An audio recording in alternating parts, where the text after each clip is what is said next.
이제 그분들 생각은 친북 좌익 세력은 뿌리를 뽑아야 된다. 그렇게 생각합니다. 발본색원? 예. 그러니까 끝까지 추적해서 완전히 도덕적으로 망가뜨려서 다시는 일어설 수 없게 만들어야 된다. 그렇게 생각하는 거 아닌가 싶어요. 저도 이제 합리적인 이유를 발견해 보기 위해서 무척 생각을 많이 해봤는데 다른 설명은 다 맞지 않는 것 같고요. 그래도 그럴듯한 설명이라고 할 수 있는 거는 다시는 일어설 수 없게 만들어야 된다. 완전히 도덕적으로 죽여야 된다. 그렇게 판단하고. 다른 이야기로 넘어가 보자면 최근 이야기를 좀 넘어가 볼게요. 그 최근에 신문에 계속 떠돈 이야기가 이게 박연차 리스트입니다. 예. 근데 결국 이게 노리는 타겟이 노무현 전 대통령인 것 같은데. 예, 그런 것 같죠. 예. 사실 이미 퇴임했고 실권도 없고 그런 양반을 왜 끊임없이 이렇게 타겟으로 삼을까요? 왜 그런다고 보십니까? 이제 그분들 생각은 친북 좌익 세력은 뿌리를 뽑아야 된다. 그렇게 생각합니다. 발본색원? 예. 그러니까 끝까지 추적해서 완전히 도덕적으로 망가뜨려서 다시는 일어설 수 없게 만들어야 된다. 그렇게 생각하는 거 아닌가 싶어요. 저도 이제 합리적인 이유를 발견해 보기 위해서 무척 생각을 많이 해봤는데 다른 설명은 다 맞지 않는 것 같고요. 그래도 그럴듯한 설명이라고 할 수 있는 거는 다시는 일어설 수 없게 만들어야 된다. 완전히 도덕적으로 죽여야 된다. 그렇게 판단하고 하는 거 아닌가 싶어요. 현 정권의 결국 그 잠재적으로 가장 위협이 되는 계층이 결국은 과거에 노무현을 당선시켰던 계층이라고 보고. 아니 그게 아니고요. 그게 아니고 현실적으로 위협하기 때문에 그렇다 그런 게 아닙니다. 노무현 대통령 퇴임하실 때 인기도 별로 없었고요. 퇴임하시고 나서 뭐 좀 많이 좋아지긴 했지만 그래도 상징적인 부심적이라 다시 될까 봐. 그런 거보다 그런 게 아니다. 이제 보수 쪽에서는 그런 거보다는요. 예. 이제 원래 뭐 저희 생각에는 참여정부나 노무현 대통령이나 저나 뭐 이렇게 저 같은 경우도 제가 중도 진보 또는 뭐 온건 진보 또는 중도 좌파다 그렇게 얘기를 하는데 뭐 민주공화국에서는 좌파 중도 좌파도 다 시민권이지 않습니까? 그게 민주주의 국가인데. 근데 저분들이 보기에는 전 좌빨들이다 이렇게 보는 거죠. 좌익 빨갱이들이다. 좌익 빨갱이들은 철저히 발본색원에서 씨를 말려야지 그게 사상의 전염성이 있기 때문에 조금이라도 살려놓으면 또 언제 바이러스처럼 창궐을 할지 모른다. 이렇게 생각하는 거죠. 그러니까 멸균해야 된다. 멸균. 대한민국의 좌익 사상, 대한민국을 좌익 사상의 멸균실로 만들어야 된다. 그렇게 생각하는 거죠. 제가 볼 때는. 예. 성공할 거라 봅니까? 성공 못하죠. 옛날에 박정희 대통령이 막 중앙정보부에서 영장도 없이 잡아가고 사람 거꾸로 달아매고 고문하고 죽여서 갖다 버리고 몇백 명씩 구속하고 그래도 못했잖아요. 어젠가 신문에 보니까 확인된 건지는 잘 모르겠는데 돈이 뭐 몇백만 불이 어디로 입금됐다 이런 기사도 있던데. 그거야 이제 더 두고 봐야죠. 저도 뭐 제가 알 수가 없으니까 그건 저도 신문 보고 뭐 이런 일이 있나 보다 이런 말이 있나 보다 아는 거지. 전들 뭐 그거에 대해서 이럴 것이다 저럴 것이다 뭐 이런 정보를 갖고 있거나 판단을 할 수 있거나 그런 건 전혀 없습니다. 그냥 보고 있는 거죠. 이제 니네들이 집권하고 있을 때는 왜 이명박 대통령이 하는 것처럼 그렇게 국가정보원, 검찰, 국세청 이런 권력, 경찰청 이런 데를 써가지고 야당 의원 뒷조사하고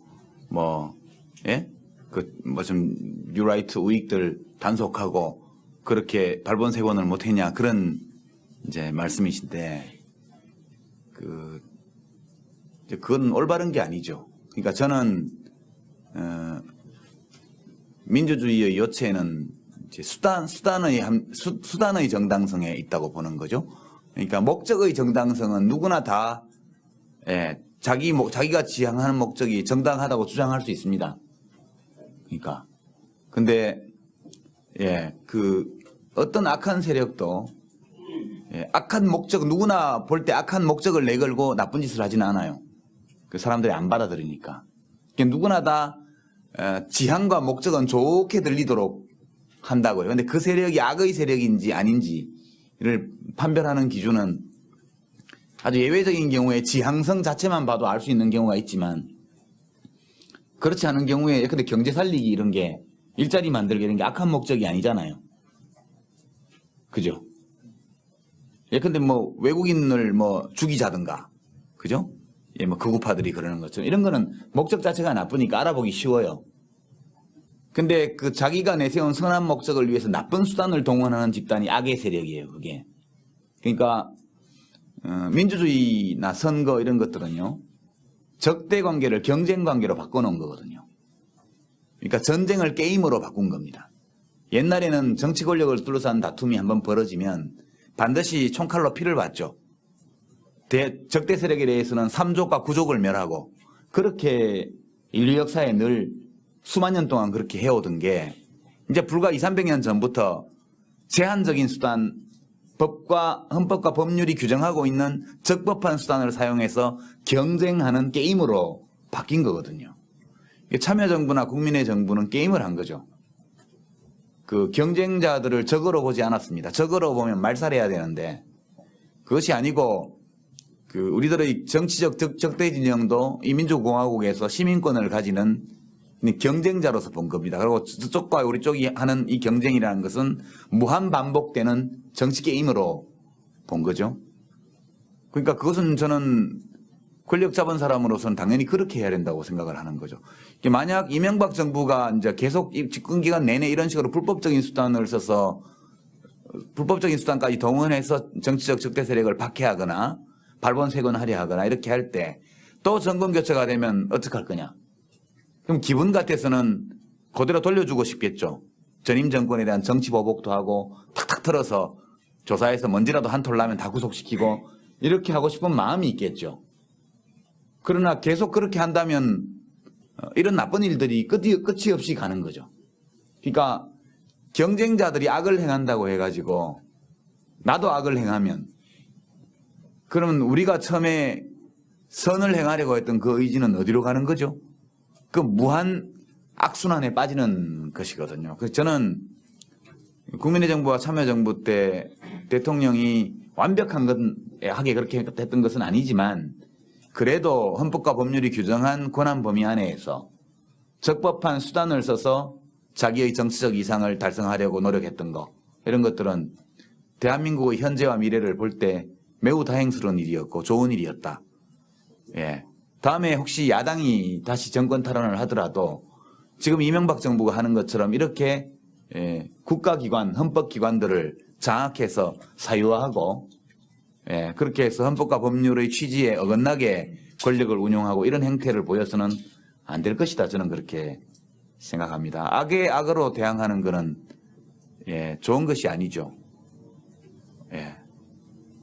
그렇게 생각합니다. 그렇게 말씀하시는 기분은 저도 이해를 하겠는데 그렇게 할 수는 없는 일이다. 그렇게 보죠. 만족하십니까? 답변에?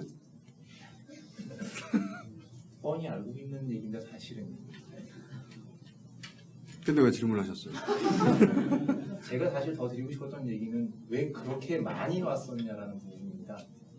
절반 정도만 놔도 우리나라 사람들이 느끼기에는 행복하다라고 느꼈을 텐데 너무 많이 와서 그러진 않았나 싶은 생각입니다. 그때 다 놔버렸기 때문에 지금 이명박 대통령이 다시 장악한 것이 눈에 보이잖아요. 그때 다 놨기 때문에 지금 다시 장악하고 있는 것이 눈에 보이지 않습니까? 그리고 다시 장악하려니까 힘이 들죠. 반점만 놨더라면 다 쥐는 게 쉬웠을 텐데 다 놔버렸기 때문에 지금 반 잡는 것도 굉장히 힘들죠. 그러니까 아마 이명박 대통령이나 그 대통령을 보좌하고 있는 분들 중에는 이런 얘기 할지 몰라요. 지난 좌파 정권 10년 동안 국민들 버릇 다 망쳐놨다. 이런 식으로 얘기할 겁니다. 아마 자기들끼리. 도대체 30살 먹은 백수 청년 하나 잡아넣는데 이렇게 나라가 시끄러우냐. 미네르바 박아무개 씨 같은 경우에. 그 자기들이 옛날에 집권하고 있을 때 그 정도 잡아가는 건 일도 아니었거든요. 그런데 말하자면 노무현 대통령을 저격하는 그림을 그린 사람을 놔뒀잖아요. 고발도 하지 않고 고소도 하지 않고 인지수사도 안 하고 놔뒀지 않습니까? 그때 독립신문인가 어디 무슨 하여튼 이름을 잘 모르겠는데 우익신문에서 그 만평 낸 거를. 그랬기 때문에 지금 미네르바를 잡아넣는 것이 야만 행위로 보이는 거거든요. 그렇습니다. 그러니까 이 세상에서 틀린 의견을 말했다고 해서 감옥에 잡아넣으면 언론의 자유가 있을 수가 없죠. 틀린 의견을 말하는 것에 대한 처방은 올바른 정보를 제공하는 게 처방이겠죠. 그런데 이 정부는 자기들이 보기에 틀린 정보를 말했다, 틀린 이야기를 했다고 해가지고 그것에 대해서 올바른 정보를 제공해서 대응하는 것이 아니라 뭐 새벽에 집에 있는 데 가서 가족들 앞에서 기자들 잡아오고 뭐 길거리에서 PD들 납치하듯이 체포하고 이렇게 하고 있지 않습니까? 이렇게 하면 사람이 다 올바른 말만 해야 된다면 누가 겁이 나서 언론의 자유, 표현의 자유를 행사하겠어요? 그러니까 그는 놓아버린 게 정권으로서는 단기적으로 손해였을지 모르겠으나 대한민국으로 볼 때는 한 시기에 정부가 그렇게 손해볼 줄 뻔히 알면서도 권력기관을 놓아버린 것, 이런 것이 매우 잘한 일이다, 저는 그렇게 생각합니다. 정권 뺏겼지만 그거 장악하고 있었다고 해서 안 뺏겼다는 보장도 없고요. 그렇습니다. 김건태 전 열린우리당 의장님이 저거 선임 장관님 하셨던 분이 그 고문당에서 이 뒤에 그 딱지 앉은 그거를 변호인과 가족에게 전해주기 위해서 정말 온갖 쇼에 가까운 그런 우여곡절을 거쳐서 그걸 전해주거든요. 그 당시 법원에서는 그 고문 딱지를 현장에서 보자는 그 피고인 변호인의 주장도 배척했고요. 그 딱지를 못 전해주게 하기 위해서 검사가 온갖 수를 다 써놓고도 그 법정에서 고문 주장이 나오는 거라서 거짓말이라고 검사가 이야기를 했습니다. 그때 그렇게 했던 검사들, 판사들 지금 다 잘 살아요. 이제 그런 것들을 보면 이 땅에 도대체 정의가 어디 있는 거냐. 죄 없는 납북됐다 갔다 온 어부들을 전부 간첩으로 조작하고 무슨 뭐 마타하리 어쩌고 했던 무슨 김수임 사건부터 해가지고 이중 간첩, 이수건 사건 다 조작이었잖아요. 그러니까 그 수많은 사람, 죄 없는 선량한 사람들을 간첩으로 만들어가지고 했던 그 사악한 일을 했던 사람들이 다 퇴직해서 지금 연금 받아서, 공무원 연금 받아서 잘 살고 있다고요. 그런 생각을 하면 우라가 치밀죠. 이 땅에 정의라는 것이 있느냐. 그렇지만 그래도 정의가 있는 것이 지금은 그런 일을 못 하잖아요. 그렇게 60일씩, 70일씩 비밀 지하실에 불법 구금해놓고 고문해가지고 진술을 받아내고 검찰이 그런 걸 가지고 해서 기소하고 법원이 그걸 받아들여서 증거도 없이 유죄 판결을 내리고 이거를 이제는 못한다고요. 신영철 대법관 사태 같은 것들이 법원이라는 헌법기관을 장악해보려고 정치적으로 사유화해보려고 시도하다가 실패한 거 아닙니까? 반점 진행되다가. 지금은 옛날처럼 그렇게 되지를 않아요. 그래서 너무 대한민국의 현실에 대해서 비관할 거 없고요. 그래도 대한민국은 길거리 세워놓고 총 쏴서 죽이진 않아요. 지금 동남아시아라든가 이런 서남아시아라든가 이런 데 비하면 여기는 굉장히 숨쉴만한 나라입니다. 얼마든지 여유를 가지고 그 어떤 진보적이고 진취적인 어떤 선을 실현하기 위한 연대를 조직할 수 있고요. 지금 제가 볼 때는 오히려 국민들의 그런 의지 이런 것들이 부족해서 못하는 거지 탄압이 너무 심해가지고 그걸 못한다. 그건 전혀 아니거든요. 그래서 때되면 필요한 일들은 때되면 다 일어난다. 그렇게 생각을 하고 자기 주변에서 남들과 이제 연대를 이루어서 무엇인가 작은 일이라도 불합리한 것을 개선하고 이렇게 할 수 있는 쪽으로 노력해 나가고 그렇게 해가면서 그런 노력들이 전부 엮어져서 하나의 흐름을 형성하고 그럴 때가 오리라고 저는 생각해요. 미국도 부시 대통령이 저렇게 막 사람 잡아다가 막 물고문하고 이런 걸 다 허락해주고 그 정당화하던 나라였잖아요. 몇 년 전까지. 2년 전까지. 그동안 이제 그 끝에 오바마 대통령이 당선이 되어서 사회가 좀 정상화되지 않습니까? 그런 것처럼 우리도 이 시기가 일종의 열병에 걸린 시기다. 이렇게 볼 수도 있는 거기 때문에 너무 우리 현실에 대해서 비관적으로 볼 필요는 없다. 이렇게 생각합니다. 대한민국 괜찮잖아요. 이 정도면. 저는 그렇게 생각합니다. 여유를 가지고 그렇게. 요점을 다시 좀 여쭤봐도 되겠습니다. 답을 잘못했다는 얘기죠. 그러니까 다른 물론 말씀하시는 부분에 대해서 말씀하시는 부분에 대해서 충분히 제가 공감하고 그 부분에 대해서 반박할 생각은 없습니다. 근데 제가 말씀드리고 싶은 건 뭐냐면 지금 말씀하신 거는 시간과 공간에 대한 그러니까 과거의 시간을 가져오시고 그리고 다른 공간을 가져오셔서 말씀을 하셨는데 근데 지금 이 정치 공간에서 우리나라라는 공간에서 정말 활력 있게 움직이는 젊은이들을 대상으로 한다면 제가 30대 초중반 젊은이들, 20대 젊은이들, 그러니까 과거를 모르던 젊은이들이라는 거죠. 그 젊은이들에게 과거와 다른 공간에 대한 이야기보다는 현재에 대한 이야기를 하길 원하고, 그러니까 그러니까 지금 제가 감지하고 있는 게 뭐냐면 자포자기 세력이 굉장히 늘어나고 있습니다. 그러니까 자포자기 세력이 다음 정부에서 패배하거나 아무튼 이런 어떤 희망의 씨앗이 안 보일 경우에 자포자기 세력이 당연히 이명박이나 한나라당 쪽으로 붙겠죠. 그래서 그 지점이 저는 우려되는 겁니다. 그러니까 제가 지나치게 비관적으로 말씀드리는 것과 동시에 이제 유시민 선생님께서도 너무 낙관적으로 말씀하시는 게 아닌가 싶습니다. 저는 저 질문하신 분의 질문에 요점이 있다고 생각합니다. 예, 지적에. 왜냐하면 저도 비슷한 생각을 했거든요. 그러니까 말씀하신 거는 이제 군사정권 시절과 비교하셨는데 지금은 군사정권 시절 겪지 않은 20대, 30대가 있거든요. 그분들한테 군사정권 시절 겪지 않은 경험을 생각해서 지금 괜찮다라고 말하면 위안이 잘 안 된다 이거죠. 그 비가 적절하든 적절하지 않든 아니, 겪지 못했기 때문에. 저는 오히려 거꾸로 생각하는데요. 지금 뭐 20, 30대들 안 겪어본 사람들은 별 문제 못 느끼고 있잖아요. 많은 사람들이. 아닙니다. 문제를 느끼는 느껴요? 사람도 많아요. 근데 제가 이제 예컨대 지난 대통령 선거를 전후한 시기에 여론조사표를 보면요. 20대하고 50대가 여론이 똑같아요. 뭐 보수화됐다고 하는 건 뭐 아니, 20대하고 50대가 여론이 똑같습니다. 그 동향이. 그러니까 지금 이제 40대들, 30대 후반들은 옛날에 그걸 겪어봐서 이 헌법 조항 하나하나가 얼마나 중요한지에 대해서 내 삶과 이것이 어떻게 연관되어 있냐에 대해서 체험적으로 많이 알고 있죠. 근데 20대들은 실제로 그냥 지금 1980년대 말 이후에 출생자이기 때문에 절대 빈곤도 잘 모르고요. 그리고 굉장히 나름으로 개성 있게 그리고 자유롭게 자란 세대거든요. 지금 어려움은 뭐 취직이 좀 어렵다는 그 하나 빼고 나면 당군 할아버지 이래로 이렇게 행복했던 세대가 없습니다. 지금 20대들만큼. 근데 이건 씨 지금 잘못하고 계신 거예요. 잘못. 당군이라는 행복한 시절이었다.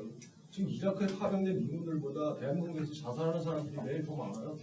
그렇죠. 예. 이게 정상입니다. 근데 이제 그렇게 문제를 끌고 가지 마시고 우선 이 문제부터 얘기를 하면은 그러니까 20대 30대들이 지금 상황에 대해서 큰 위기의식을 느끼냐면 저는 그렇지 않다고 생각해요. 제가 보는 바로는 그 욕 좀 하고 인터넷에 댓글 좀 달고 그리고 그냥 지나간다고요. 지금 20대들 20대 중후반 이후에 그 30대 초반까지의 유권자들 사이에서 어떤 사회적 연대나 이런 거를 대중적으로 발견할 수 있냐면 발견하지 못해요. 저는 그렇게 봅니다. 그러니까 이 세대는 무언가 자기 문제를 자각해 할 때에만 일어서게 돼 있습니다.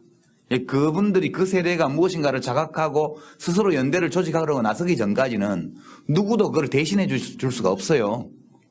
저는 그렇게 봅니다. 그래서 그건 뭐 그렇게 돼서 또 보수 정권이 연장된다? 그러면 또 그렇게 가야 맞는 거죠. 왜냐하면 국민이 주권자니까.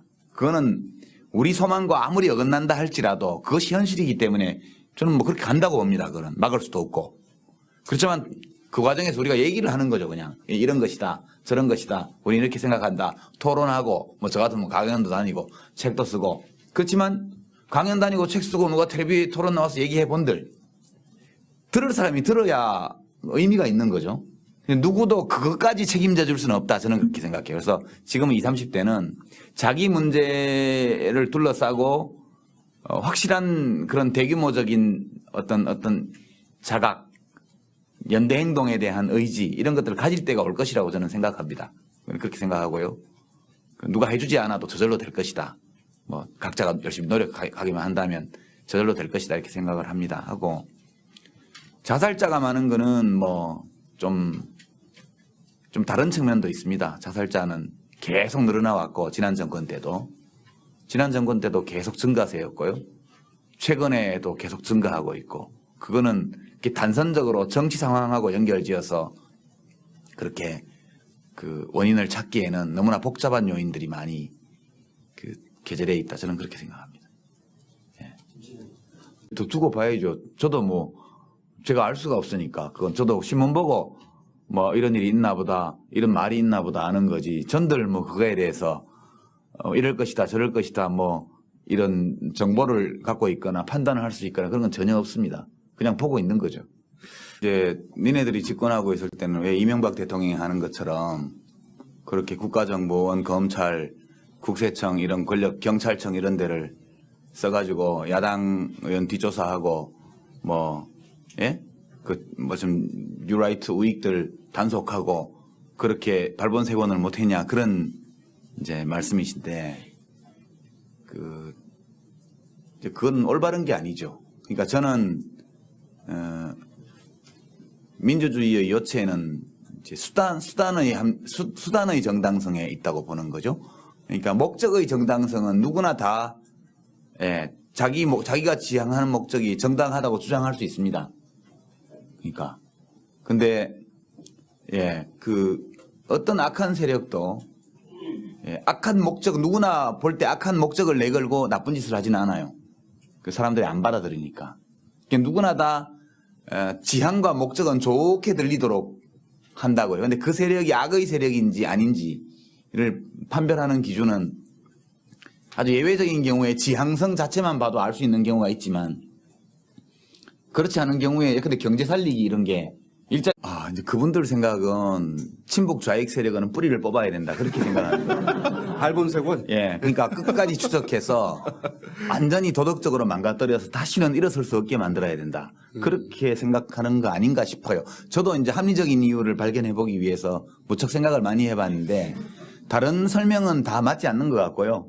그래도 그럴듯한 설명이라고 할 수 있는 거는 다시는 일어설 수 없게 만들어야 된다. 완전히 도덕적으로 죽여야 된다. 그렇게 판단하고 다른 이야기로 넘어가 보자면 최근 이야기를 좀 넘어가 볼게요. 그 최근에 신문에 계속 떠든 이야기가 이게 박연차 리스트입니다. 근데 결국 이게 노리는 타겟이 노무현 전 대통령인 것 같은데. 그런 것 같죠. 사실 이미 퇴임했고 실권도 없고 그런 양반을 왜 끊임없이 이렇게 타겟으로 삼을까요? 왜 그런다고 보십니까? 이제 그분들 생각은 친북 좌익 세력은 뿌리를 뽑아야 된다 그렇게 생각합니다. 발본색원? 그러니까 끝까지 추적해서 완전히 도덕적으로 망가뜨려서 다시는 일어설 수 없게 만들어야 된다. 그렇게 생각하는 거 아닌가 싶어요. 저도 이제 합리적인 이유를 발견해 보기 위해서 무척 생각을 많이 해봤는데 다른 설명은 다 맞지 않는 것 같고요. 그래도 그럴듯한 설명이라고 할 수 있는 거는 다시는 일어설 수 없게 만들어야 된다.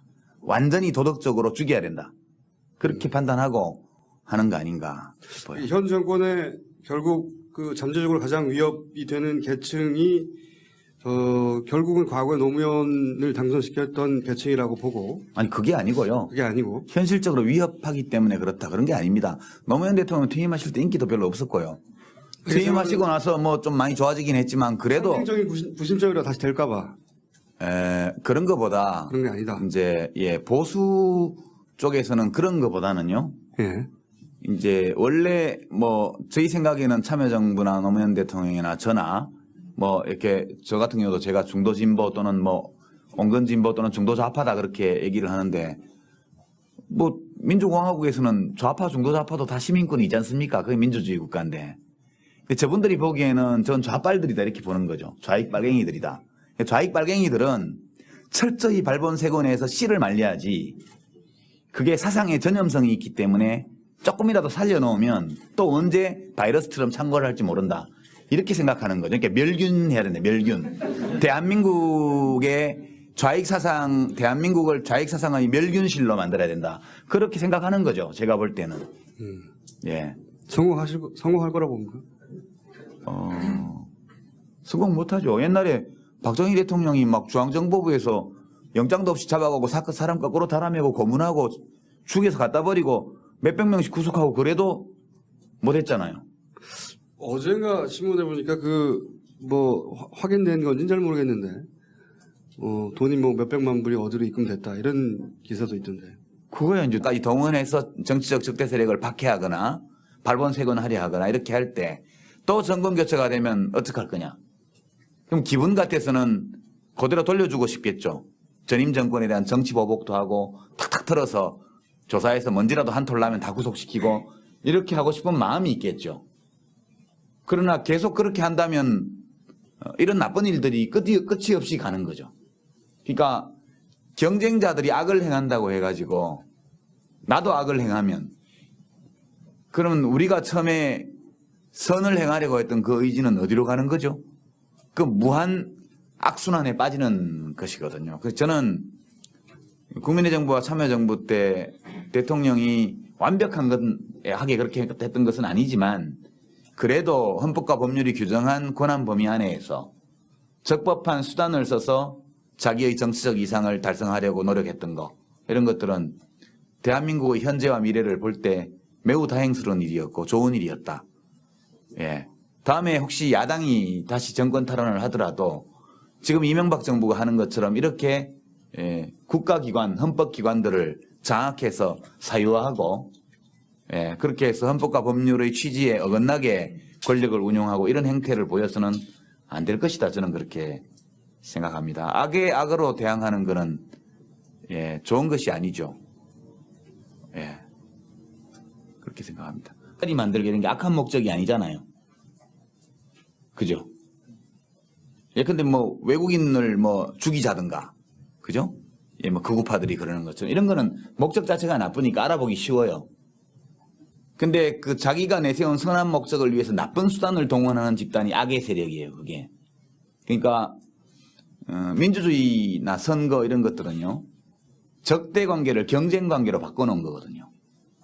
그러니까 전쟁을 게임으로 바꾼 겁니다. 옛날에는 정치 권력을 둘러싼 다툼이 한번 벌어지면 반드시 총칼로 피를 봤죠.